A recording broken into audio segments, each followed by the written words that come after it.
We're in the garage again tonight for part 2 of the Buick Encore quick flip.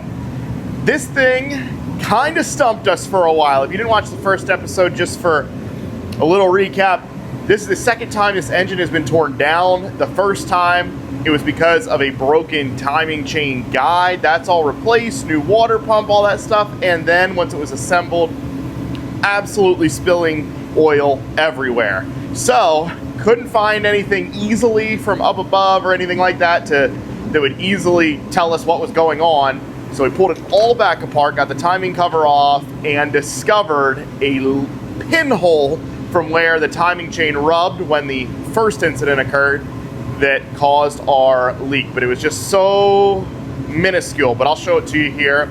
So we got a new timing chain, we got a new timing cover, we got some new water pump gasket, valve cover gasket, some fun stuff to put together here. But we're gonna put it back together. This car is sold, actually traded already. We're traded it on another car.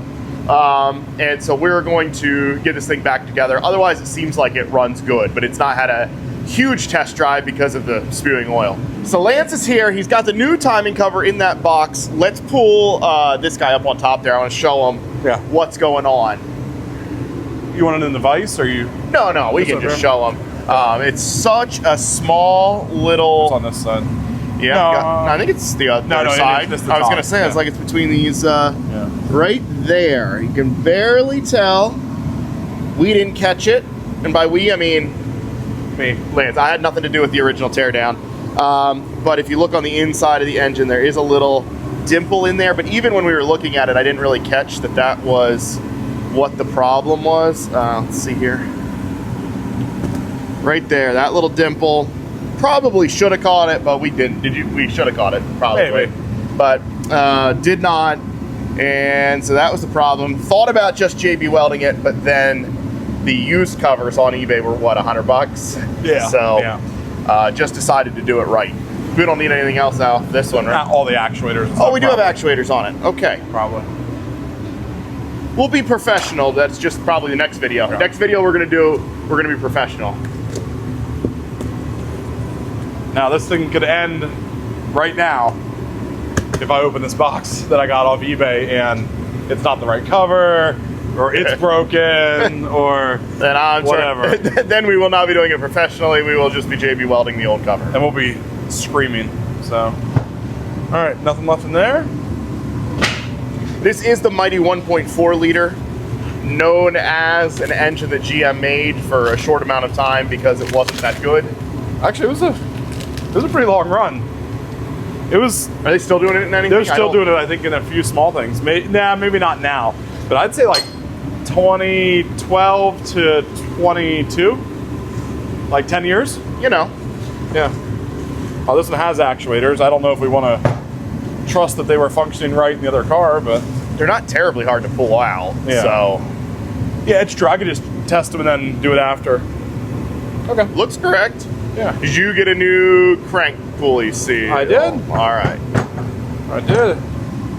Didn't know if it would come with it or not, but it may have one, but I'm not going to use it. Looks like it needs a little cleanup here. That's what I'm going to do. Get some mating surfaces looking good. Now, what you want to do is you want to get the sharpest knife that you can and then just dig really hard into all of the metal surfaces. Dude, I did my water pump replacement video like 5 years ago on a Pontiac Grand Prix. Yeah. And the comments every once in a while will still pop up and be like, I used a razor blade, didn't gouge it, was careful, but they're like, are they gonna like this? I mean, I think that's fine. I love these, but I don't think that'll hurt it too bad. Go find a drill.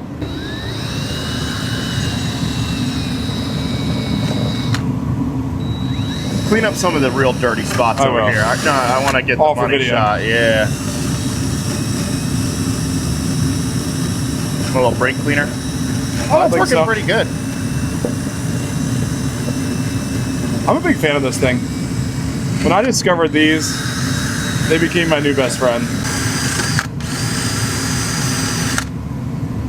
It's pretty good. Now with that cover cleaned up, I will say the other unprofessional thing we're doing is we're not doing a new timing chain gasket. It looked fine, or timing cover gasket. It looked fine, and it was brand new when the timing chain and everything was done. So, and it is behind the timing chain, so there's no way to remove it and do anything easily. You'd have to reset time. So we're not gonna do that.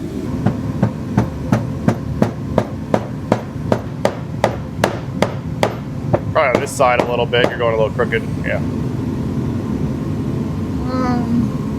Maybe a little bit, yeah. I do know flush is exactly where you want it. You don't want her too far in. I remember this from setting the last one. We got all of our surfaces cleaned up. Lance is putting some silicone right on the bottom of the timing cover. Goes right down here onto the oil pan. We got that all cleaned up nice. And just because I like to be a little bit cautious, I'm going to do the outside rim as well. I really don't want another oil leak on this thing. What? All right, let's say we put it back together and it spews worse than before. What do you do that? I feel like it was maybe something I did with the silicone. Let's see. Cool. I got this thing lit up nice. We're terrible with lighting up our videos properly, but not today. Tonight, told you we're doing it professional. We're turning over a new leaf. Kind of like when we bought the Porsche, remember? And we were like, no more, no more shenanigans. We're classy now. Yep, only doing European expensive. Yep. And then we learned how terrible freaking Porsches are, and we were like, you know what? I think we're gonna go back to these American cars. Seems better now. Yeah. There. We did our time. There we go. You can't say we're not cultured. Okay, I would say it's kind of where it needs to be. Now I need to start snugging some bolts in, but it looks like they're all the same. Well, I'll tell you what, it's a little shorter on this. Oh, it came out. It came out. Hold on, it's right here. That's a miracle. This guy's a little shorter, I bet. Yeah, those ones are. Yeah, but this one isn't. Thing about where we are right now, I want to actually get it up in the air, so we can do the oil pan ones. Sure. They come up from the bottom, and so if I snug this and they're not lined up right, then we're going to be in trouble. Here's what my concern is. I'll show you here in a second. I want to make sure that the length of this bolt, if you see this the whole way in, yep, is not going to break that case there. Oh, I would just send it home. Do you see it? I do, yeah. Yeah, it's pretty close. That's why I was trying to be a little cautious. I bet you that'll cause an oil leak. I bet you. So I'm just gonna finger tighten these for now.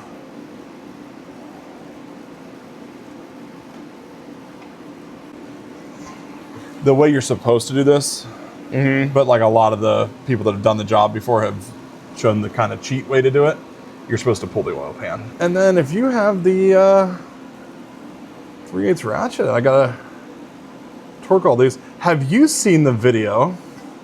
It's pretty funny, actually, of a guy clicking the tape measure while the guy's doing the torquing. No. Go grab a tape measure. Actually, we should just try it just to see if it's funny. Okay. I think it might be. All right. I got a tape measure right here. I'm not saying we'll be able to pull it off, but if we can. I have not seen it, so I don't know what we're doing. Well, you're going to know in a second here. All right. And you can set this up however you want for the video. Like you can cut out all the intro to make sure you get it. So anyway, all of these get torqued to 12 foot-pounds. Okay? Hey. All right. So what we want to do is we're going to come down to the point at which, let's see here. Yeah, listen for it to click. Let's see. Well, actually, yeah, I mean, that might work. I was going to have you do it, but hold on a second. Let me just feel here. Yeah. So the guy, for every single one, would just, like, it'd be like, all right, here we go, and it's, and,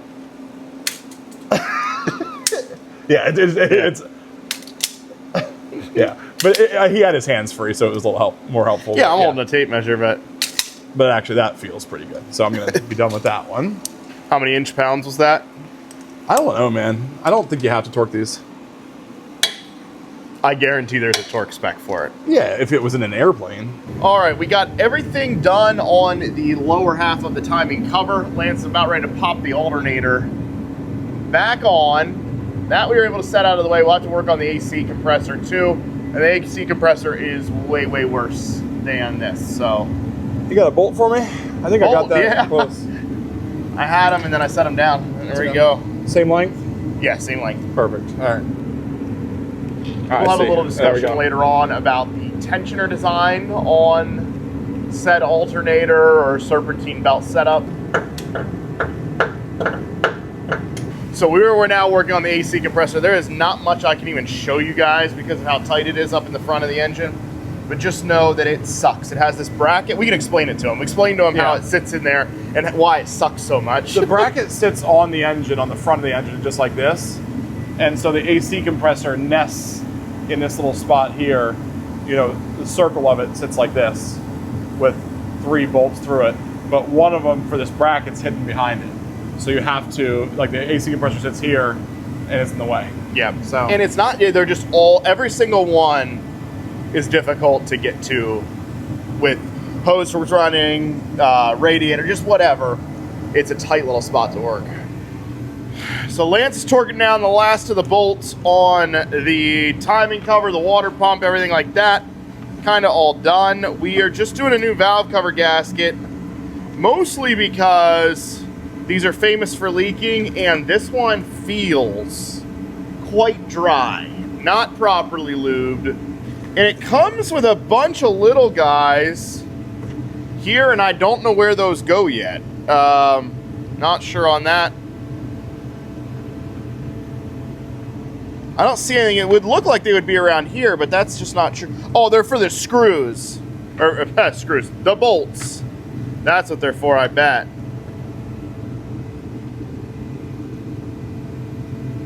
I think it is for these, but I don't think we need to take them out. They look all right? I highly doubt that's where the leak is. It looks like there's a gasket right under there, but I don't even know how this guy comes out exactly. Yeah, I don't know either. I mean, maybe oh yeah. But unless it's like a 2-part sleeve or something, but I'm okay with leaving. Yeah, I don't think I'm replacing that. All right, so we did the more important one. With the gasket on here, we are moving on to our favorite part, the tensioner. And this spring is the stupidest. These are dumb tensioners. The stupidest design that you really could ever have for a tensioner.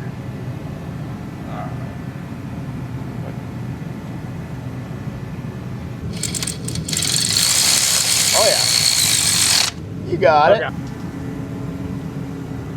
Still need to deal with this. You ever see the movie Crank? Yeah. Jason Statham? Chev Chelios. That's the character's name. Wow, you are a bigger fan. You might be the biggest Crank fan.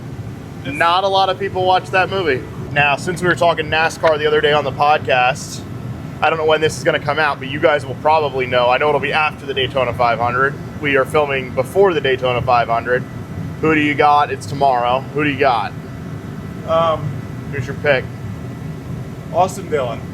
Austin Dillon. All right. Well, he's won it before. Bold choice, but I'll tell you what, I actually think Kyle Busch has a shot. He's on the pole. Starting on the pole. Seems like he has got a good car. So Austin Dillon, I mean, it seems like maybe the RCR cars are fast. I am going to go with, oh man, who do I actually think is going to win? That's a tough thing. I'm rooting for Kyle Larson, but I'm going to go...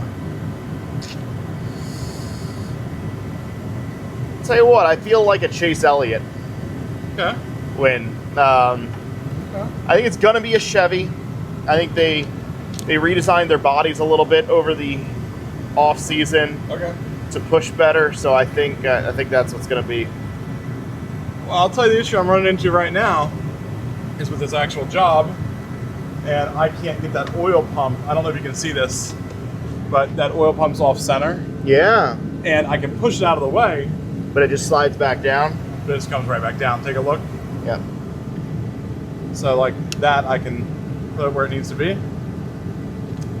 but then it kind of comes back down and gets my way pretty again. close there, though. I can give it a try again. I'm just kind of fighting it. I think it's just going to be a trial and error. Yeah.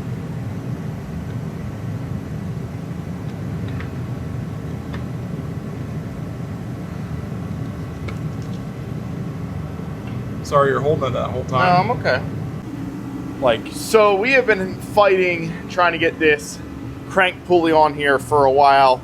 We went and stole the one off of the tracks that's up the hill, the parts one. You guys haven't really seen that. These do look like these walls. It's so tough to tell. This is the one off the tracks. This is the one off of this Encore.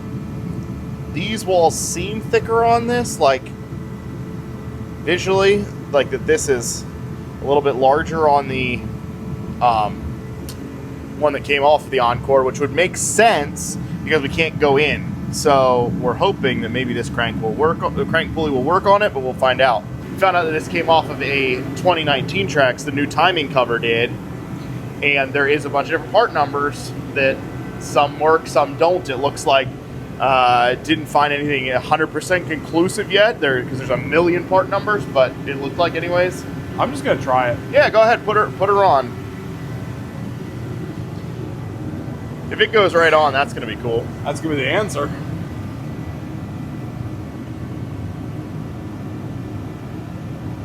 Yep. Different. Now, and there it sits on the crankshaft. There you go. Yeah. We would have never got it. How long did we fight that for friggin'? Stupid amount of time. Yeah. But in fairness, the one that you bought, like the timing cover you bought, said it was for this car. So I'm gonna. But I don't think anybody would have thought that there was that difference on those crank I'm gonna pulleys. say that's what it said. Yeah, I know. I have to go back to the eBay listing. I would not look Okay. because for the video we're gonna say Okay.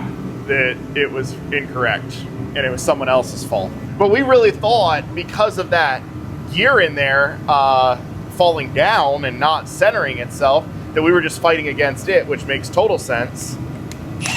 But we were fighting because they're two different sizes.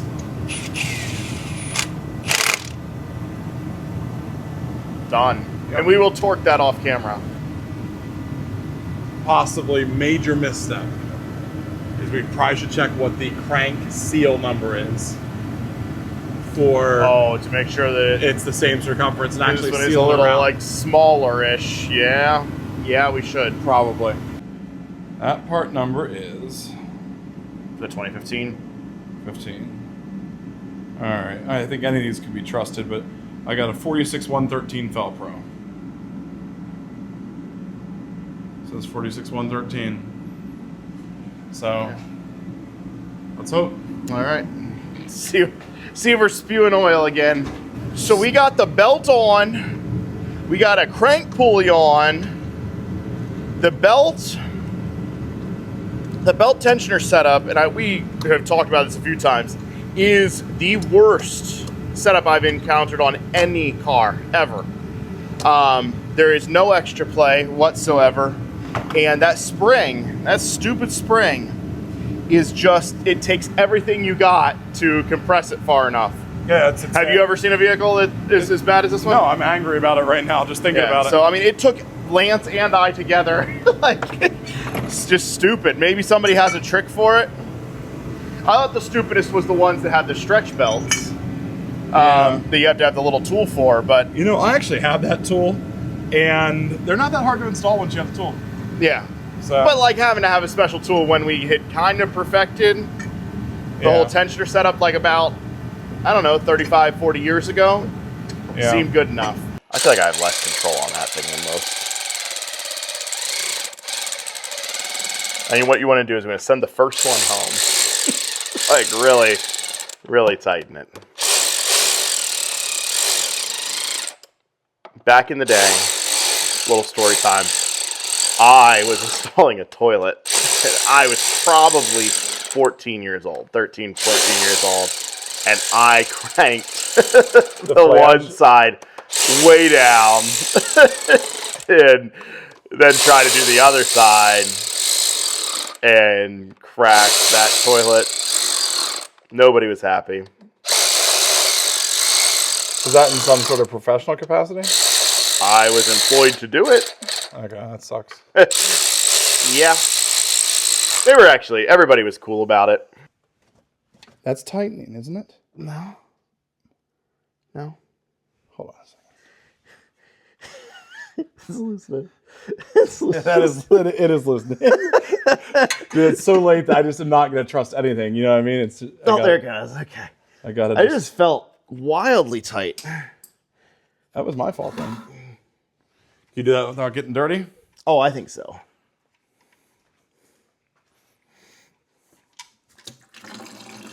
Nope. Little coolant in there, so good call. Just like doing the H2 wheels and tires the other night. Dude, they're so heavy. They're like a spirit killer. Like, I don't even want big tires anymore. Yeah. Like, you know, when they say about the suspension components wearing out and things like that, I get it. I think I know why. You put on a tire that's 80 pounds heavier than whatever was on there from factory. Yeah.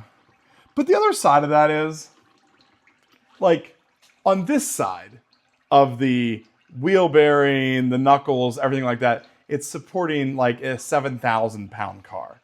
Right. So I put 200 pounds extra over here. Like, how can that mechanism not handle it on both sides of it? You know, the mysteries of the world. We have two different oil filters over here. This should have been our first indication, man, that maybe there could be different parts, because apparently these cars have two different oil filters, which is just, oh, buddy.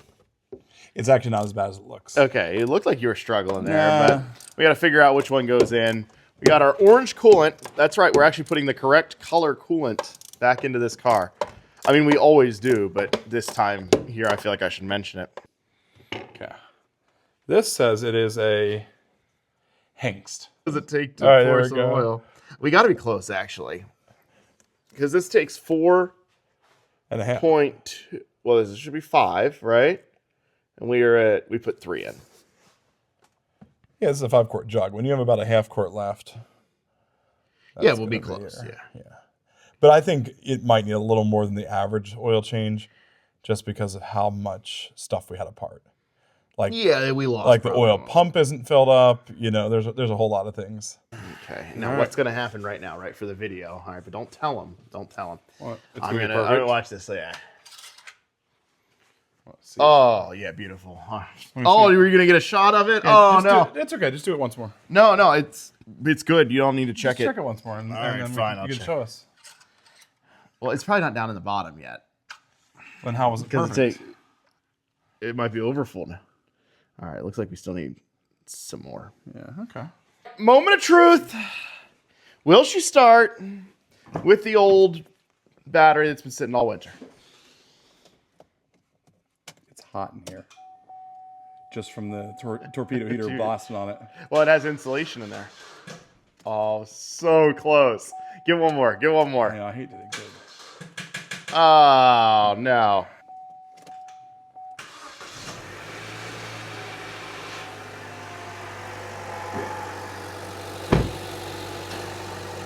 Anything leaking? Let me tell you, before it would not for quite a while. Like, it wasn't until 10 minutes into my test drive or something that I noticed it. Success so far. No leaks. We've kind of been watching here. We had it running. We got the air out of the coolant lines, all that stuff. She seems to be all right. It's just test drive time, and I've never ridden in this car yet. So that's like, I mean, who wouldn't want to ride in a Buick Encore?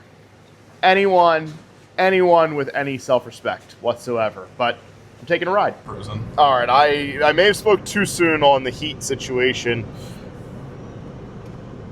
Such a big car. You almost took out a mirror. Yeah. I mean, it's only half the size of the, like, you would have to work to hit something with this car. I did. Oh man. All right. We don't have heat yet. That's we are cranked up there. Look over here. See that amount of smoke that was coming out? No, that's just me. Yeah, it's your exhaust. It's just my exhaust. Okay. Thought we had a problem. You were gun shy on this one, buddy, since your first repair. It really ruined my day. Well, there's the Tesla in clear 4K. I don't even know why I'm filming this. Nothing to be seen. Can't have that on. No, I mean, illegal. Straight to jail. Okay. All right, I'm going to go this way because All right, there's now nothing we're to out- look out. Now we're out on the road on our 2015 Buick Encore. Does it have enough miles? Can we do a review on it tomorrow? No. 83,000. That's a little light. Hey, Low. you feel that? Is there heat? We're getting a little heat. Yep. All right, See I what's didn't feel it. Do you guys have feel-o-vision? Oh yeah, there's some heat. So apparently it hadn't really burped. Shifting through the gears all right? No, It does. it actually does feel pretty good. Little clunk I hear. Light. Good. Oh, he's got one armrest. That is a funny thing about these cars. I mean, I'm kind of glad that they did it because I've been in small cars where they don't do it at all, but driver has an armrest. Passenger, you're just along for the ride. All right, y'all. Well, oh, hold on. You want to check it? I just want to check. He's checking to see if the battery came up. Oh, yeah. It still sounds weak, though. It does. We are calling it a success. We got heat working. We got no oil leaks, no coolant leaks. Didn't overheat yet. It's a win. Yeah. Easy little project. Super quick. Quick flip. Yep. Only took like 6 months and 2 separate nights where we didn't have any of the right parts really at all. But it's done now. It is sold. We're going to trade it for a Traverse if you didn't watch the first video. Who knows if that's a good trade.